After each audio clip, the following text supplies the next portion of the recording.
Do you actually think silver will explode?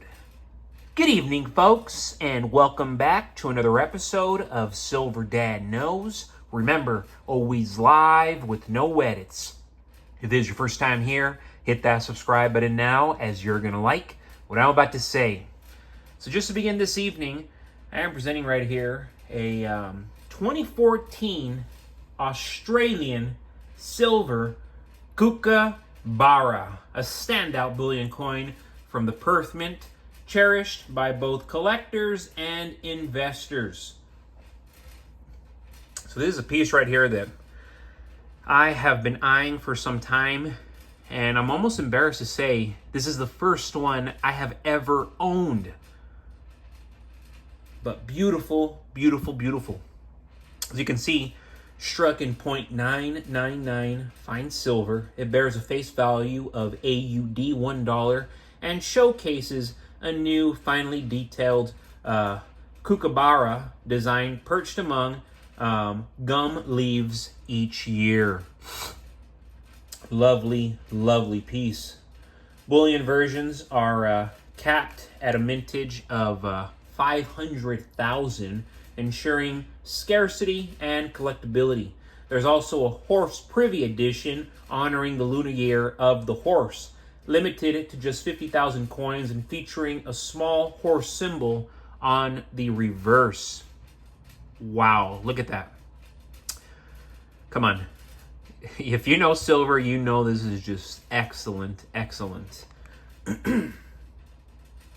For those seeking premium editions, the high relief version is highly sought after. Struck at high relief and packaged with a certificate in elegant presentation, and its mintage is limited to 10,000 pieces. Of course, that's if you go that route. Personally, I would not. But going back to this piece, the coin's verse features the Ian Rank Broadley portrait of Queen Elizabeth II, a superb strike quality. That's why I was just looking at it, just excellent, excellent. So, you know, the best quality combined with yearly design variation make this 2014 Kookaburra both beautiful and collectible. This is a versatile asset for any bullion portfolio. Beautiful, beautiful piece right here. Proud to own it finally. And before we go any further, folks, I want to give a quick shout out. This is to my always loyal subscriber. This is Veritas Files. Yeah, it's hard to think back when I only had 50 ounces of silver. I think I surpassed 50 ounces of silver in early 2009. At that time, almost 100% of my stack was constitutional silver. I didn't pick up my first piece of fractional gold until late 2010 or early 2011. It took me that long to save for a 1/10 ounce piece because I had very little money to stack with and was in so much consumer debt. So glad that I got into stacking and really learned how to save actual money and have some discipline in my finances. Great video. Keep stacking. Beautiful comment right there coming from Veritas Files. And it's wild, you know, you're talking about the inception of your stacking when you had surpassed 50 ounces, which is great. Going back to 2009, 16 years ago, going on 17 years ago. And of course, I mean, back then, silver was much more affordable. But you're discussing that, you know, you were in a bind like any young person at the time, consumer debt. But you kept on doing the important thing. You kept on putting your money where it mattered. You kept on purchasing silver, God's money, real money, and even saving up for fractional gold. And look at where gold has gone to in the last 16, 17 years. It has exploded. So, again, beautiful comment right here from Veritas Files. This is one of my subscribers that has been honoring this channel since its inception, going already a year and a half. So very appreciative. Veritas Files. Veritas Files, just some backstory about him. He's about 10 years older than me, so very young. And this gentleman is stacked when it comes to silver. So he's come a long way since 2009. It's very impressive, and it's what I want for all of us, to go from a humble 50 ounces to go to over 1,000 ounces, which is what Veritas Files has, as I've mentioned in past shout outs. But for decades, folks, silver has played second fiddle to gold in the minds of the majority, it seems, modern investors. Not investors in general, but modern investors. And it's often called poor man's gold, but that nickname is dying. We all know it's dying.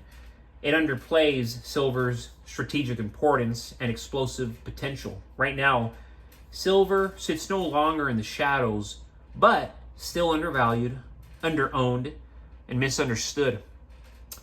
This is precisely why it's the hidden gold mine of our time.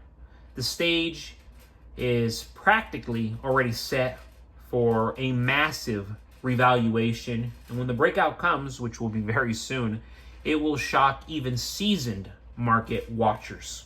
There's going to be a lot of people who are going to be like, holy moly. And it's shocking because these same people, they're still not putting two and two together when they're saying what gold is coming to, when they're saying what silver is coming to, platinum, palladium.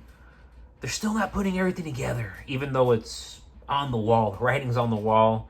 But again, common sense is actually not common. The first key driver is the widening gap between physical silver supply and industrial demand. Silver isn't only a monetary metal, it's a critical industrial resource used in everything, literally used in everything from solar panels to electric vehicles, semiconductors, medical technology in general. Unlike gold, much of the silver used in manufacturing is consumed and unrecoverable. A lot of people think that, oh yeah, we can just recycle this, and no, you can't. It's not that simple. And in fact, it costs a lot of money, more money than its melt value to recycle it. And again, most people don't understand this. As green energy initiatives and tech manufacturing ramp up worldwide, the demand curve is climbing steeply, but mine supply has been stagnant. This creates a powder keg for price movement, and that's why, how quickly did silver go from $30 to $40? Boom, boom, boom. It just started to move.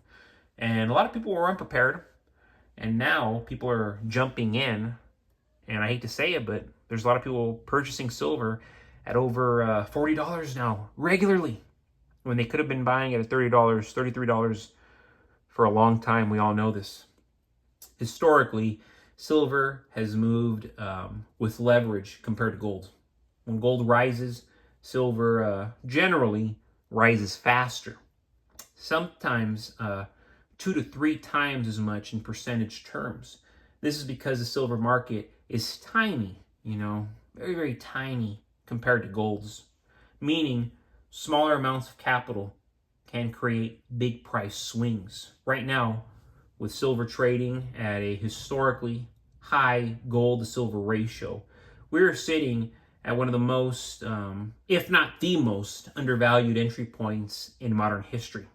When the ratio begins to revert, silver's price undoubtedly is going to skyrocket. And when I say skyrocket, I'm talking about it 5 timings at the minimum, 10 timings likely. Another overlooked factor is monetary instability.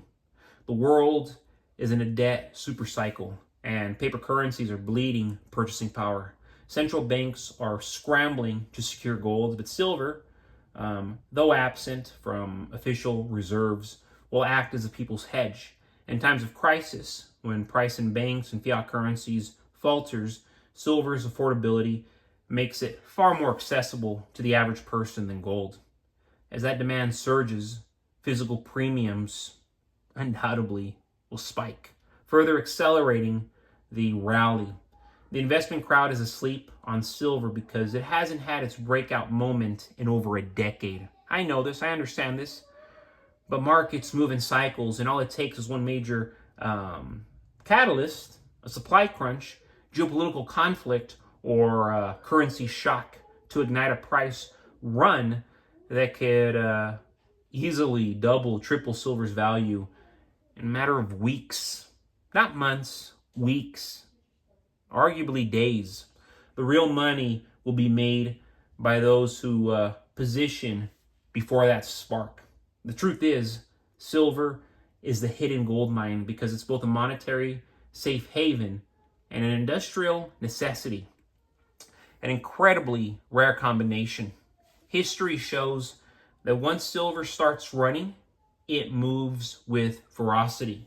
This is not, how can I say it? This is not a market to chase after the fact. When the breakout comes, it will be fast, it will be violent, and it will leave most people watching from the sidelines.